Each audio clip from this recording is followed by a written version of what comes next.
Mamadou Fofana. Oui, très cher Yacine, bonjour. Bonjour à Mambé Ndiaye, bonjour également à mon très cher Birame Diadou Touré ainsi qu'à Fabrice Ngama, à tous nos inconditionnels.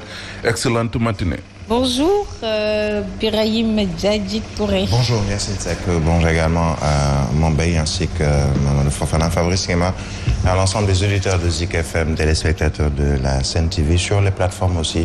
Bon réveil matinal à toutes et à tous. Bonjour Fabrice Bonjour à tous. Bonjour à tous. Bonjour à tout le monde. Sénégal, bonjour au Sénégal, bonjour à l'Afrique, bonjour au monde. Ma pensée va directement du côté de la CEDEAO, plus précisément au Burkina, où quand même la situation est assez inquiétante. Ouais. Bon, ben, espérons que ce pays aussi sorte un peu comme d'autres pays de la CEDEAO, sorte un peu de cette situation quand même qui n'honore pas un peu la démocratie sous les tropiques. Donc il y a un problème qui se pose au niveau de la CEDEAO. Bon, comme on a un monsieur CEDEAO ici qui a été quand même un parlementaire de la CEDEAO, il faut le lui concéder, même s'il refuse de l'accepter. Mais on aura probablement une bonne lecture. Non, c'est des questions qu'il faut aborder parce que nous sommes journalistes. Nous ne sommes pas journalistes que pour Beno Bokiyakar et Yehu Yaskadui. C'est-à-dire on est journaliste, c'est un métier international comme la médecine. Donc c'est des questions, il faut les diagnostiquer. Il y a un mal profond au niveau de la sous-région et il faut pouvoir les diagnostiquer et essayer de comprendre et faire comprendre à nos téléspectateurs et à nos auditeurs qu'est-ce qui se passe exactement.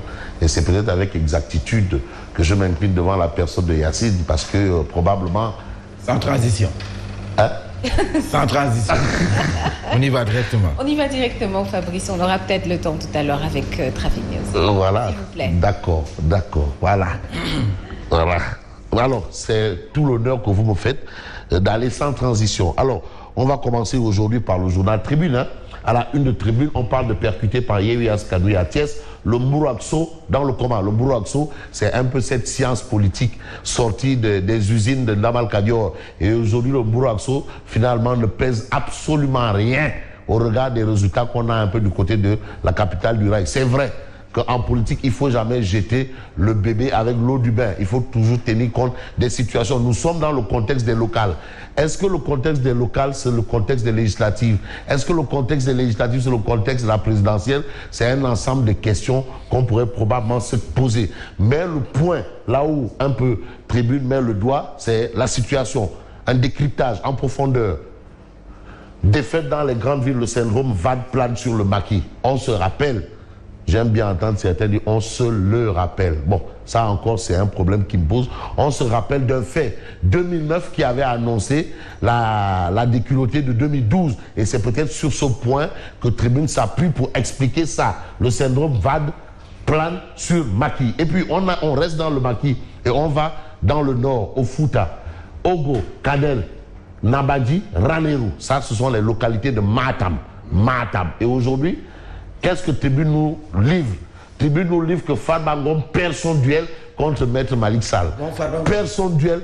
Non, mais Maître Malick Sall, lui, il est de l'APR. L'APR, oui. Voilà, mais c'est le ministre de la Justice. Bon, vous savez que quand même, quand on est dans les postes de souveraineté, on doit s'éviter de compétir dans ces élections.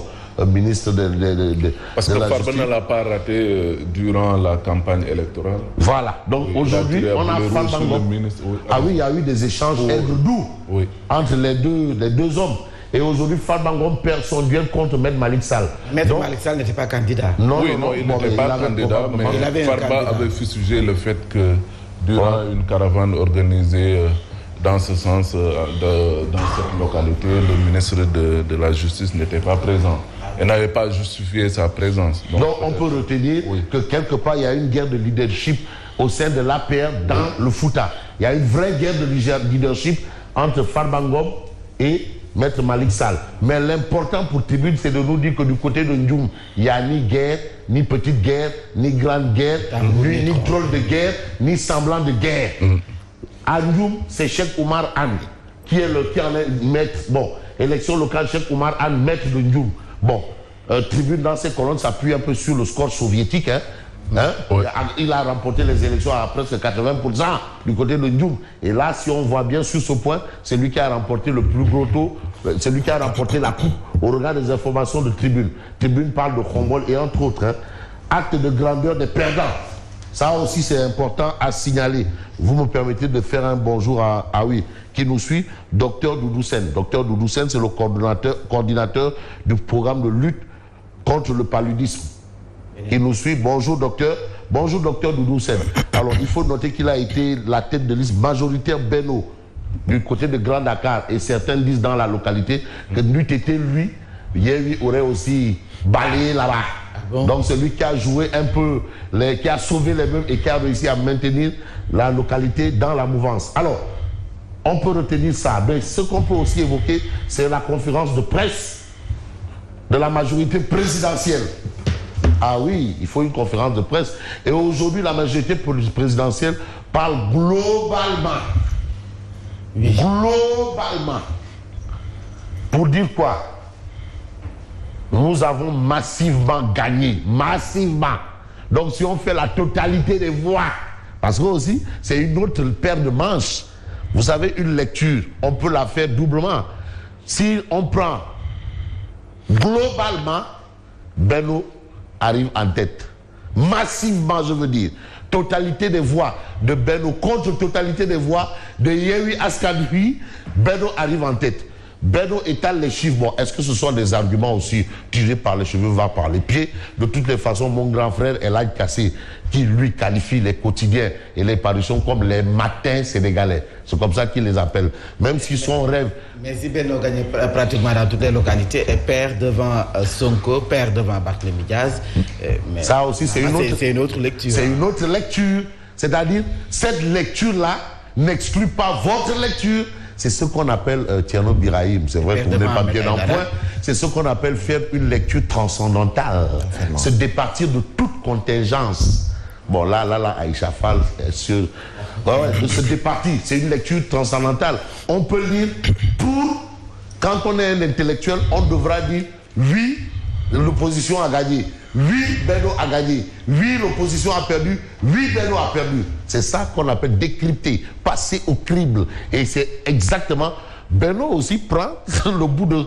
tire la couverture de son côté. Normal. Nous avons gagné massivement. Benno étale les chiffres de son hégémonie. Sur les 14 régions, 10 sont sous contrôle Benno, 39 départements sur les 46, 10 capitales régionales ont été gagnées, 4 perdues. Mais on dit que la bataille des locales, là, c'est Dakar. C'est Dakar, c'est Rufisque. Hein? Certains vous disent ça. C'est Dakar, c'est Rufisque, c'est Guédiawaye. C'est Pikine. Cette phrase-là, mon foi, n'a pas véritablement son sens. Du moment où tu perds Dakar, la capitale, tu perds la banlieue, tu perds Touba pratiquement, tu perds Ziguinchor, pour dire qu'on a massivement gagné. Ça a un problème. Vous voyez, c'est ça les lectures. Ouais. C'est-à-dire, il faut aller avec subtilité.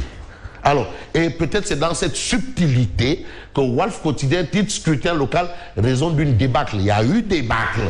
Benno revendique la victoire, Moussassi et Idi alliés sans étoffe. Finalement, à quoi a servi le gros poisson qu'on est allé pêcher le gros poisson?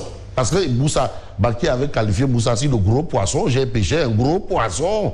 Un gros poisson. Bon, mais tu sais, il y a des gros poissons, il y a des gros poissons, tchof, mais il n'a pas précisé la race du gros poisson. Et si on se réfère maintenant au résultat, on se rend compte que le gros poisson là, c'était du yaboui. Il y a plusieurs gros poissons, hein. Donc il a pêché un gros poisson qui vaut absolument rien parmi les gros poissons. Du yaboui. Et même aussi le bourroxo l'a déquêté, l'absence de sucre, de sucrouni. Soukrouni, parce qu'il faut moi Soukrouni, et donc Gloria a posé problème.